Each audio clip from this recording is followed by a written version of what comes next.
நீலகிரி மாவட்டம் உதகை பழங்குடியினர் பண்பாட்டு மையத்தில் தமிழ்நாடு இயல் இசை நாடக மன்றம் சார்பில் முத்தமிழ் அறிஞர் டாக்டர் கலைஞர் அவர்களின் நூற்றாண்டு விழாவினை முன்னிட்டு கலைச்சங்கமம் கலை நிகழ்ச்சிகளை சுற்றுலாத்துறை அமைச்சர் க ராமச்சந்திரன் தொடங்கி வைத்தார். இதனைத் தொடர்ந்து இந்த நிகழ்ச்சியில் பேசிய அமைச்சர், தமிழ்நாடு சட்டமன்றத்தில் பழங்குடியினர் மக்களின் மொழிகளை மற்றும் அவர்களின் கலாச்சாரங்களை ஆவணப்படுத்தும் வகையில் தனித்துறை அமைக்கப்பட்டு இதற்காக 2 கோடி ரூபாய் நிதி ஒதுக்கி தமிழ்நாடு முதலமைச்சர் மு.க. ஸ்டாலின் உத்தரவிட்டதின் மூலம் நீலகிரி மாவட்டத்தில் மலை கிராமங்களில் வசிக்கக்கூடிய தோடர், கோத்தர், குறும்பர் போன்ற பழங்குடியின மக்கள் மற்றும் படுகர் சமுதாயம் மக்களின் மொழிகளை ஆவணப்படுத்த உரிய நடவடிக்கைகள் மேற்கொள்ளப்பட்டுள்ளது என கூறினார். இதனைத் தொடர்ந்து கலை நிகழ்ச்சி நடத்திய குழுக்களுக்கு காசோலை வழங்கி கௌரவித்தார். மேலும் இயல், இசை, நாடகம், தோடர் பழங்குடியினர்களின் நடனம் உட்பட கலை நிகழ்ச்சிகள் சிறப்பாக நடைபெற்றது. இந்த நிகழ்ச்சியில் மாவட்ட ஊராட்சி தலைவர் பொந்தோஸ், உதகை ஊராட்சி ஒன்றிய குழு தலைவர் மாயன், உதகை நகரமன்ற தலைவி வாணீஸ்வரி, உதகை நகரமன்ற துணைத் தலைவர் ரவிக்குமார் உட்பட ஏராளமானோர் கலந்து கொண்டனர்.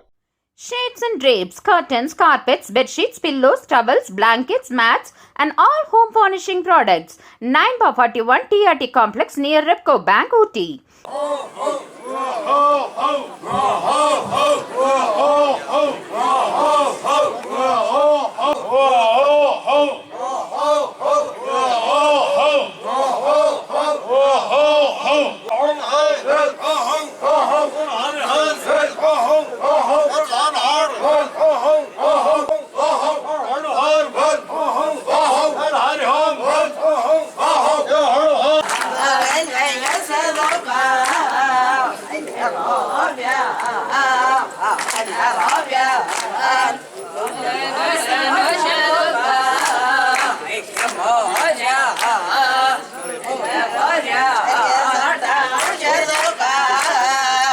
The Big Shop.